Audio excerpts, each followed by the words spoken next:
Hello everyone, আজকে আমি বানাবো খিচুড়ি। সব রকম সবজি দিয়ে আমি বানাবো। এখানে গাজর, ফুলকপি কাটা হয়ে গেছে আর গোবিন্দভোগ চালটা ভেজানো আছে। আর অ্যাড করব আলুগুলোকে আমি ভালো করে পরিষ্কার করে নিয়েছি। তো এখানে আমি ওভেনে কড়াই বসিয়ে দিয়েছি। এবার ওর মধ্যে ডালটাকে ভেজে নেব। এখানে আমি মুগ ডাল নিয়েছি, যেটা আমি ভেজে নেব এবং তারপরে ভালো করে জল দিয়ে ধুয়ে নেব। এদিকে ডালটা ধোয়া হয়ে যাচ্ছে আর ওদিকে আমি মশলাটা করে নিচ্ছি। মশলার জন্য নিয়েছি টমেটো, লঙ্কা আর আদা। ওইগুলোকে ভালো করে পরিষ্কার করে নিয়ে মিক্সিতে পেস্ট করে নেব। তো এখানে আমার সব টমেটো ধরেনি বলে কিছু টমেটো আমি কুচি করে নিয়েছি। তারপরে আবার কড়াই বসিয়ে দিয়েছি এবং ওর মধ্যে সর্ষের তেল দেবো বেশ খানিকটা, কারণ আলু, গাজর, ফুলকপি সব ভাজবো। তো এখানে আমি নুন আর হলুদ মাখিয়ে নিচ্ছি সব সবজিগুলোতে।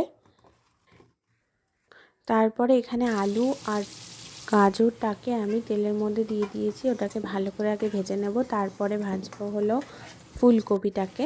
এখানে ফুলকপি ভাজা চলছে, তখন আমি মশলাতে অ্যাড করে দিলাম নুন, হলুদ আর কিছুটা জিরের গুঁড়ো। তারপর সেটাকে ভালো করে মিশিয়ে সামান্য একটু জল দিয়ে একটা পেস্ট বানিয়ে নিলাম। ততক্ষণে এখানে ফুলকপি ভাজাগুলো হয়ে গেছে। এবার ফুলকপিগুলোকে তুলে নেব। তারপর ওই তেলের মধ্যেই দুটো শুকনো লঙ্কা, একটু জিরে আর ধনে ফোড়ন দিয়ে দেব। তারপরে ওর মধ্যে দিয়ে দেবো ওই মশলার পেস্টটা দেওয়া হয়ে গেলে একটুখানি কষিয়ে নেব 2-3 মিনিট মতো। তারপরে ওর মধ্যে দেব ভেজানো গোবিন্দভোগ চালটাকে। সেটাকে দিয়ে একটু ভালো করে নাড়াচাড়া করে নিয়ে তার মধ্যে দিয়ে দেবো একটুখানি টমেটো।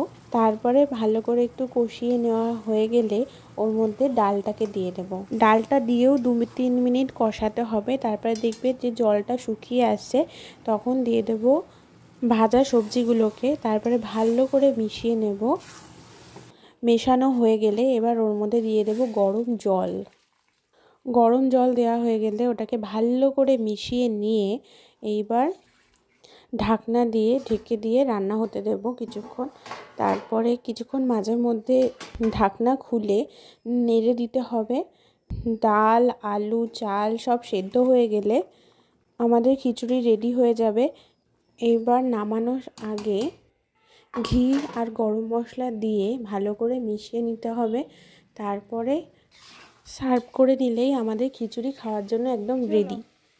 তো এই রেসিপিটা নিজের বাচ্চাকে খাওয়াও, নিজেরা খাও, সবার জন্যই পারফেক্ট এই রেসিপিটা।